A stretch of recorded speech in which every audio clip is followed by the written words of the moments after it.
मृत्यु के बाद क्या होता है?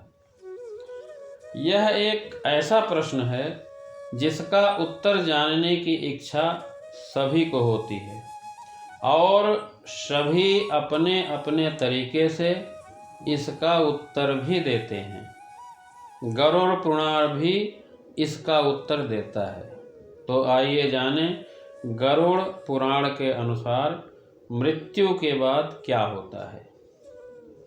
हर मनुष्य अपने जीवन में शुभ और अशुभ, पाप और पुण्य, नैतिक और अनैतिक जो भी कर्म करता है, गरुड़ पुराण के अनुसार वह 3 भागों में विभक्त होता है।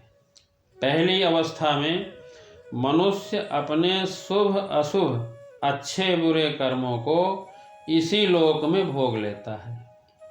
दूसरी अवस्था में मृत्यु के उपरांत जीव 84 लाख योनियों में से किसी एक में अपने कर्म के अनुसार जन्म लेता है और तीसरी अवस्था में वह अपने कर्मों के अनुसार स्वर्ग और नरक को प्राप्त करता है। गरुड़ पुराण के अनुसार जो दूसरे की संपत्ति को हड़पता है, मित्र से विश्वासघात करता है, ब्राह्मणों की संपत्ति से अपना पालन करता है, मंदिर से धन चुराता है, पराई स्त्री या पर पुरुष से व्यभिचार करता है, निर्बल को सताता है, जो अपनी निर्दोष माता, बहन, पुत्री, स्त्री, पुत्रवधू, पुत्र इन्हें बिना किसी कारण के त्याग देता है, उसे भयंकर नरक योनि में जाना पड़ता है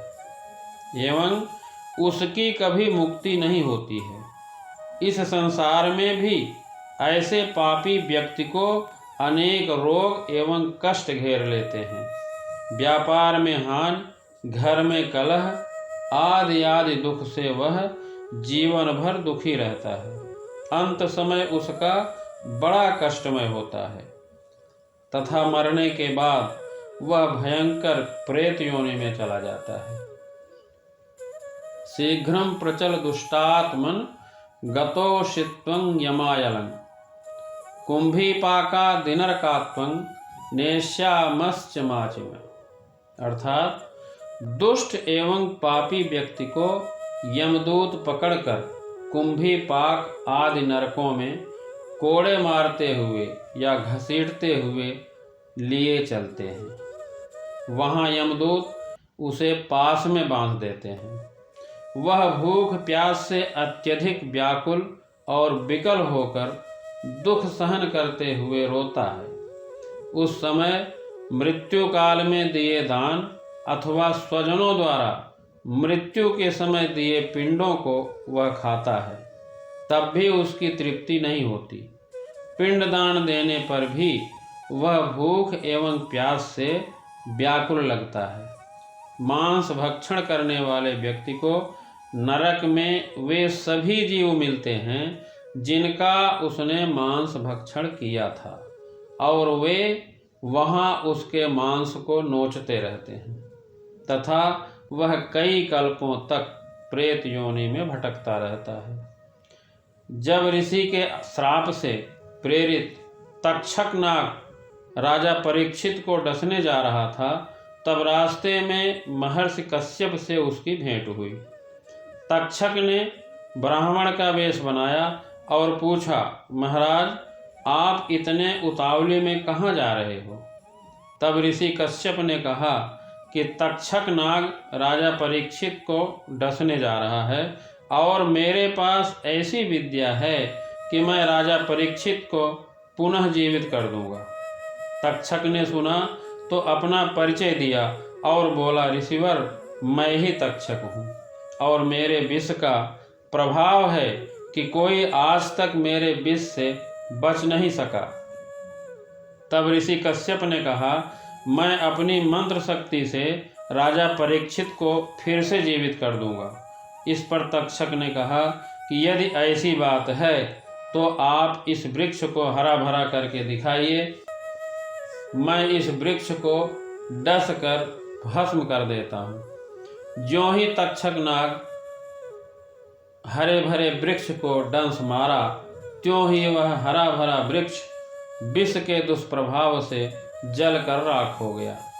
तब ऋषि कश्यप ने अपने कमंडल से अपने हाथ में जल लेकर और मंत्र पढ़कर वृक्ष की राख में छींटा मारा, तो वह वृक्ष अपने स्थान पर फिर से हरा भरा होकर खड़ा हो गया।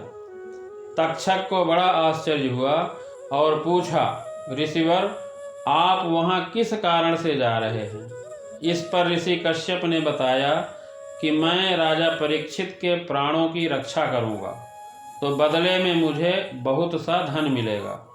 तक्षक ने ऋषि कश्यप को उससे भी ज़्यादा धन देकर विदा करना चाहा, लेकिन ऋषि कश्यप ने यह उचित नहीं समझा और नहीं माने।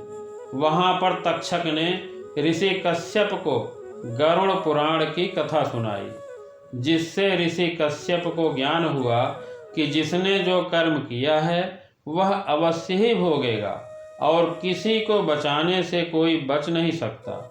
इस ऋषि कश्यप वहाँ से विदा हुए। वास्तव में गरुड़ पुराण सुनने से मनुष्य को सच्चे ज्ञान एवं वैराग्य की प्राप्ति होती है और वह बुरे कर्म करने से बचता है तथा जीवन का यथार्थ ज्ञान उसे मिलता है।